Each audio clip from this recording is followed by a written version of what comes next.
Habits determine destiny. The small, repeated choices of your day plant the fields that will bear your life. This is not a slogan, but a practical reading of what the tradition calls cause and effect. In a plain paraphrase of the Diamond Sutra, the things you cultivate are like seeds. What you water grows, and what you neglect fades. In the passages that follow, you will meet 8 short vignettes drawn from the old stories of disciples and lay friends, each paired with a clear, measurable practice you can try tomorrow, and a quiet explanation of why it matters. If this kind of practical Dharma guidance helps you, stay to the end and consider subscribing and liking. Tend attention. There was a young monk named Ananda who walked the monastery grounds with eyes that darted like a bird. When he sat for teaching, his mind chased each sound: the clink of bowls, a child's laugh far off, the creak of the gate. One evening, an elder placed a single leaf in his hand and asked him to notice it until the next bell. The world narrowed, and the leaf became an entire terrain to explore. By the 3rd day, his breath steadied, and the noise of distraction felt farther away. In paraphrase of the teaching, attention is the soil in which all other qualities grow. Without steady attention, compassion, insight, and right action remain scattered. Practice. Sit for 5 minutes in the morning and 5 minutes at night with a simple focus on the breath. Count breaths up to 10 and start again when you notice the mind has wandered. Increase by 1 minute each week if you can. After a month, you may notice pockets of calm during busy moments. Tasks that used to pull you apart will feel more manageable because your attention has become less fragile and more trainable. As you stabilize attention, you naturally arrive at the next habit. Choose small kindnesses. A laywoman named Sudatta walked through the market every week with a small cloth bundle of cooked rice. She left the bundle at the door of a poor household and walked on without seeking thanks. Once a child peeked out at her and traced the edge of the cloth with curiosity. Sudatta toned away and did nothing but continue her route.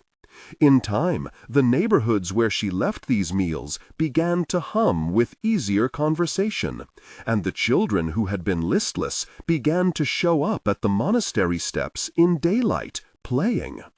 The principle, compassion practiced in micro-acts, reshapes relationships and softens habit energy. Kindness is not only an inner feeling, but a repeated action that rewrites expectation. Practice.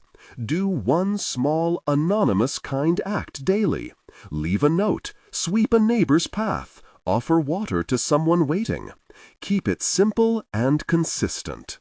After a month, many people report a subtle shift in how others respond. Social tensions ease, and your own heart opens in practical, steady ways. Let small kindness be the water that nourishes attention. Name your grievances. A barber-turned-monk named Upali once carried a shard of anger like a stone in his satchel. He could recite sutras, but his jaw tightened when a fellow monk crossed him. An elder asked him to name the feeling out loud, simply, "I am holding anger." Speaking it diminished its charge. The stone grew lighter and sometimes shrank to pebbles. Paraphrasing a teaching, bringing clear, non-judgmental attention to what arises is the first step to letting it pass. To name is to make room. Practice. Twice a day, pause for 30 seconds and silently name whatever emotion is present. I notice anxiety. I notice irritation. I notice dullness. No commentary, no justification. After a few weeks, you may find episodes that once swallowed your day now last minutes rather than hours. The urge to react loosens when you can see the movement of feeling with clarity. With fewer hidden grievances, your steps become lighter into the next habit. Practice generosity of time and attention. A wealthy donor, Anathapindika, once arrived early to a communal meal and stayed until the last plate was washed, listening to stories of grief and joy. His giving did not stop at gold. He gave his presence. People began to bring him troubles and joys alike, and in listening, he discovered how much his own restlessness could be soothed by attending to another. Principle: generosity widens the heart's capacity and interrupts the compulsion to self-focus. The gift of presence is as transformative as material generosity. Practice: each day, offer 10 focused minutes to one person. Listen without planning your reply. Phone muted, full attention given. If daily is hard, aim for 3 times a week. Over time, many people notice relationships deepen and loneliness soften. The skill of listening becomes a resource for both you and those you meet. The practice of giving attention dovetails with the discipline of habitual restraint. Limit consumption. A merchant named Kakayana kept his shutters open late into the night, trading lantern light for coin and swallowing worry to maintain pace. One season he cut back. He closed the shutters an hour earlier and sat in silence by the window, counting the cricket sounds.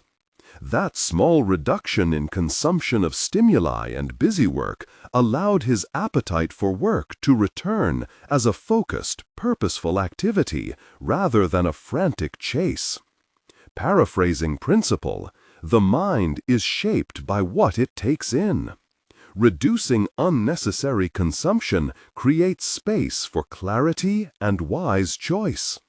Practice: pick one area to limit for a week. News, social scrolling, sugar, or shopping.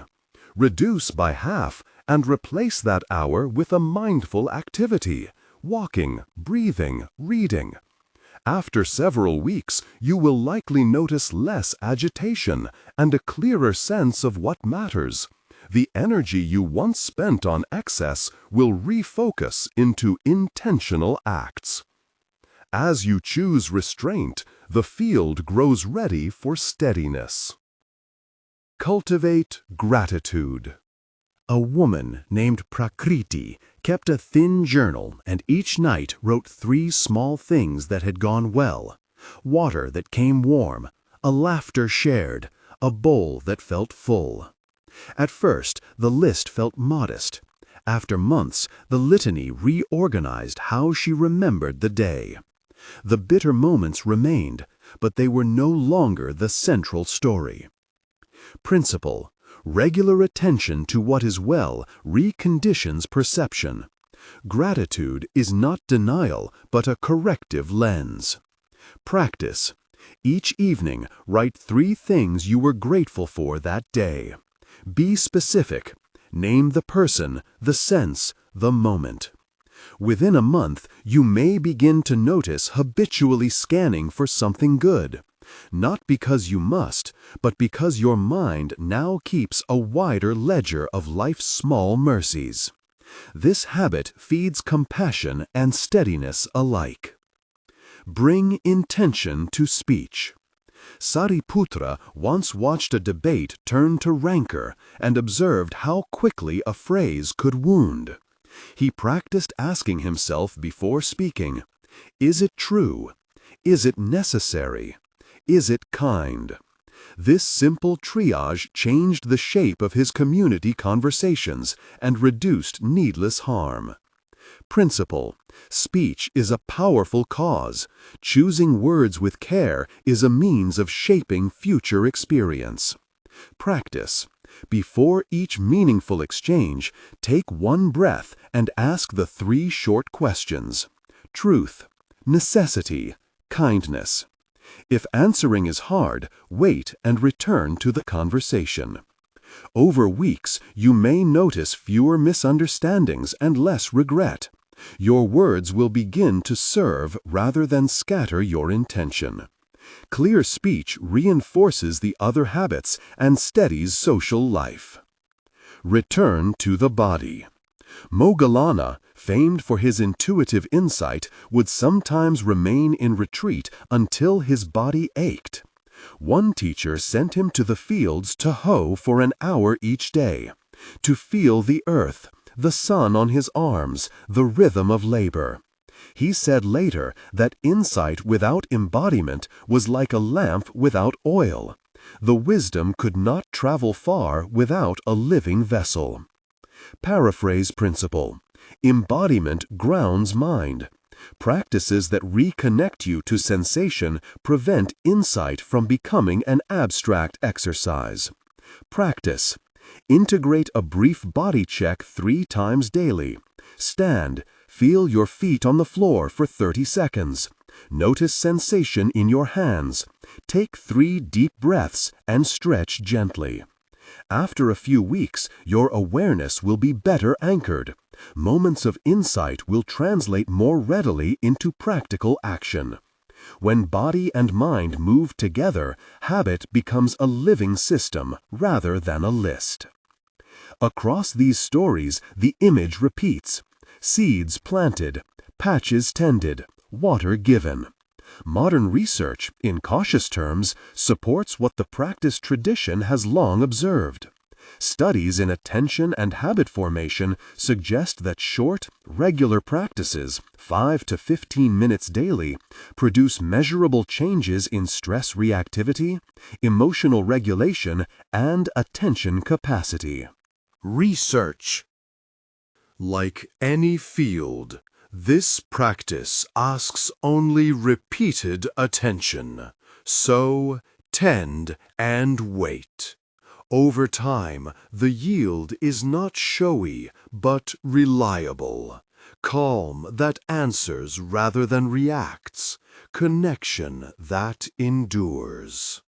If you try this today, tell one small result in the comments. Your note may be the seed another person needs.